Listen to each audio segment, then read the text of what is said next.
Hi everyone, thank you for watching my videos. I actually got several messages about my last video on projection and people asking me questions, which I'm going to try to have few short videos with answers on that. And also want to remind everyone that there are experts out there on the subject, and especially if you want to learn about the dynamics surrounding the narcissistic personality disorder. Sam Vaknin is your holy grail. You may like it or not, but he has the info on it. So make sure to always refer to his videos and what he has to say. Anyway, today the video that I'm gonna make, and it's gonna answer most of the questions also I got in private messages. It's how the narcissists tell us that they're narcissists.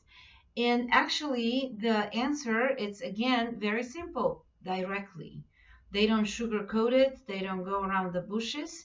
They say it up front in our faces. The problem again is our value system and the way we break down this information, or them saying that, because if they say I'm going to hurt you, you're like, no, no, no, you're not that bad person. We don't believe it.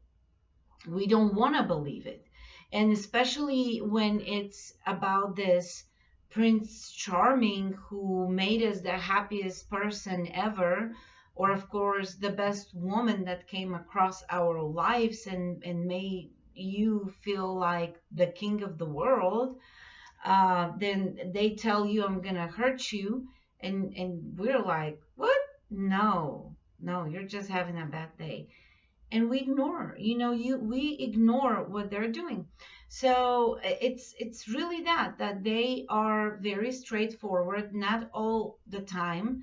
uh Not all the time they're honest, but when they are, it actually sounds um very raw, and that's when they're telling you they're a narcissist. I As always in my little notebook here, I came up with researching that those are things I heard, and I found them in forums and in comments of people, and in articles, and those are things that many of us have heard. I'm not exclusive, unfortunately. So yeah, that the one of the most common ones is, I will hurt you if we stay together, and we stay together. I can be a monster. Who says that? Have you said I can be a monster? Unless it's you're talking about Halloween. We don't go around saying things. Even with I can hurt you, we also say it, but it's in a different context. We say, you know what, I'm not gonna mess with that, because if I do, I can actually hurt you. So I would like to stay on the safe side and make sure you don't get hurt. With them, it's like we stay together and I will hurt you. It's almost this feeling of proud, when they say it. I have heard, he has, my ex-nar had told me, you deserve something better. It's actually a common thing too. Uh, I don't, I haven't decided in my case if it was an honest statement or it was a hoovering tactic. I don't know. I don't care now. It's just he said it. And he was right. I do deserve something better. And you deserve something better too. Um, oh, that's another thing. When a lot of us have had that. When you complain that you don't like the way you've been treated, they will tell you almost like, what do you mean you don't like, do you want to really see what bad treatment is? Because I can do it. Whenever you're ready, I'll show you what does it mean, or how does it feel? Because that's nothing. It's almost like you should be thankful because you're having a privileged treatment. That's crazy. That's very crazy. And that's when we decide not to believe in what we're hearing. Um, Oh, yeah, yeah, that's another thing. It's when, again, when they tell you that you should feel lucky. I have that happening to me in many occasions, but one that I really remember, and I'm sorry. It was, he did not like, apparently, the way I would wake him up. He did not work at that time. He slept all day long, and he did not like the way I would wake him up. I was not nice enough waking him up. Um, and he would tell me things like, it's only because of you I'm not throwing a shoe or something towards you. But if it was anybody else, they would have the real me treatment. The sad thing is that back in the day, I would actually go around feeling like he loves me. That's why I'm treated special. You can't, the thing with us is, and that's why I talk a lot about it, we have to respect ourselves. That's why I always say, work on yourself, get down to what is it that makes us feel special when we are told that it could be worse. It's not okay. It is not okay. Another thing, actually, that's it's stuck in my mind. Now I know it, but back in the day, I was told something, and I'm gonna say it because somewhere I came across something similar, and I'm sure someone out there has heard it too. But once, I guess, in a projection tactic, or technique, I was blamed that I was a fake person. And here is the explanation I was given that I am a fake person. He said, I have always copied you, and I would talk to like you, and act like you, and behave like you. And people would really like me at the beginning, and then suddenly they would stop. Many years ago, when I had no idea about personality disorders at all, and also when I blindly trusted this person, even then, that sounded not okay to me. And that's one of these things that I keep saying. We all hear and see red flags, even in the peak of the idealization stage. We all do. We just decide to ignore them. Uh, Nowadays, I can break that down and say, idealization stage, you were mimicking somebody. In this case, it was me. And then devaluation stage, your mask slipped. You couldn't keep up with my, you know, the acting of being me, and people stopped liking you. I mean, to me, these days, it's very clear. Back in the day, I said, well, that's not okay. You can't pretend to be someone else. Of course, people are not going to like you because you can't pretend to be anybody for a longer period of time. And if you think about it, all the things you were told, in the timing they were told, if you think about it, now you read about all these things just with labels. The timing had a label. The way they say has a label. The way they said it has a label.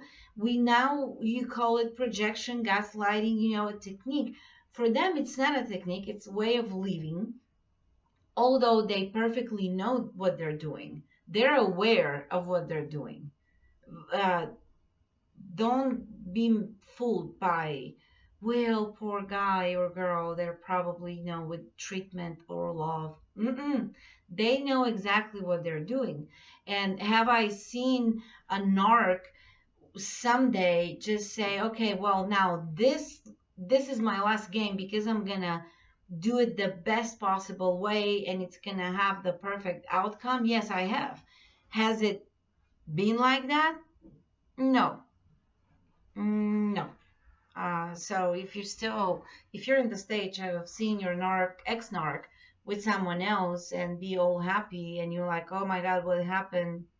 It's just that I think at some point some of them get tired and just decided, and they decide that they have found the best target ever, and now this is the winner, and they gonna do the way they want things to happen, and they gonna train this person into whatever they want. What I have seen also, it's when they do that, they're in a little bit of vulnerable stage, and they get another narc, and it's funny to watch. It's actually pretty cool to watch if you've been through recovery.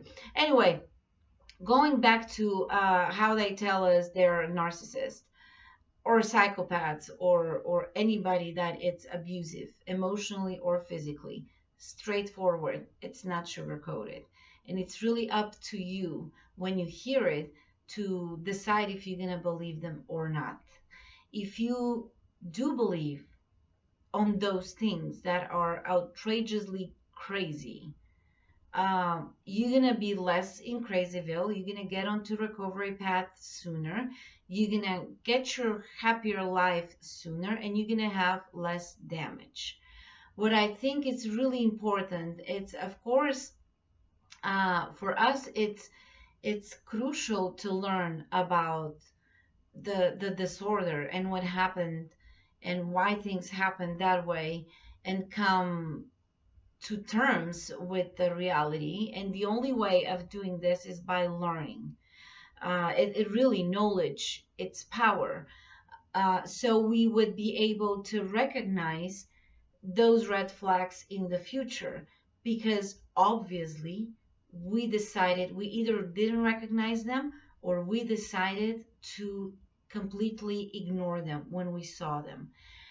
So we have to learn about it, but also it's super important to pay attention to ourselves, to not only learn about them.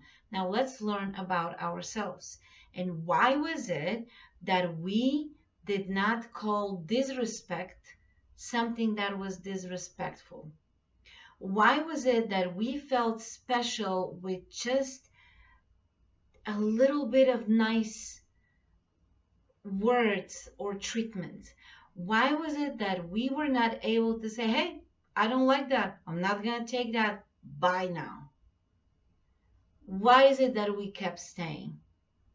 That's why I keep saying, work on yourself. Uh, I have said it many times. I'm going to keep saying it. What it worked very, very, very well for me was the Spartan Life Coaching courses. Have I had comments and messages saying that Richard Grennan, it's whatever, whatever? I don't care. I just know that he came up with amazing courses that are inexpensive and very helpful, and they helped me. And then again, I am in the stage of my life that anybody can be whatever they want. I'm just not going to get involved with them. But uh, not to make bad comments or comparisons, but there are a lot of very important people in history that taught very good lessons, and they were probably not the best people out there. All, I'm not saying the same. It's with the Spartan Life Coach. What I'm saying is, if there is something that works, just do it. It doesn't matter who it came from. If you don't like the guy, I love the guy. I think he, for what he talks and teaches, it's what I believe in anyway. So I'm just saying, for those of you who messaged me about him, I respect your opinions. I'm just gonna keep saying that this is what helped me, and I'm here to pass my experience and what I did for the recovery. It doesn't mean that you have to do the same. So yeah, I mean, going back to the main subject is for us to do the work and realize, and once we realize, of course, fix what made us not respect ourselves. This is the most important thing. Learn about narcissism, be aware of it. I do agree with Sam Vaknin. I don't know, in one of the videos that he said narcissism as a talk and research and study, it's not going anywhere. It's in the core of a lot of other things, so it's going to be around, and we have to know about it.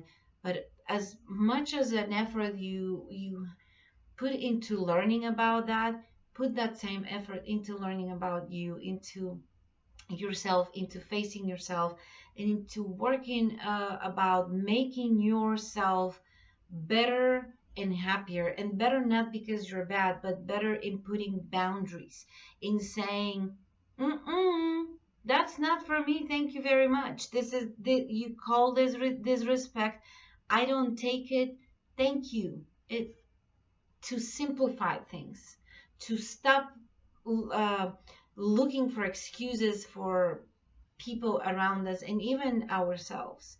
Just get back on your feet by, you know, trusting yourself again, listening to good music, do therapy, do courses, do whatever it helps you. It just work on yourself. And whenever you hear someone tells you that they are a bad person, you probably want to believe them. So I hope to see you in my next video, and I hope you continue to do well.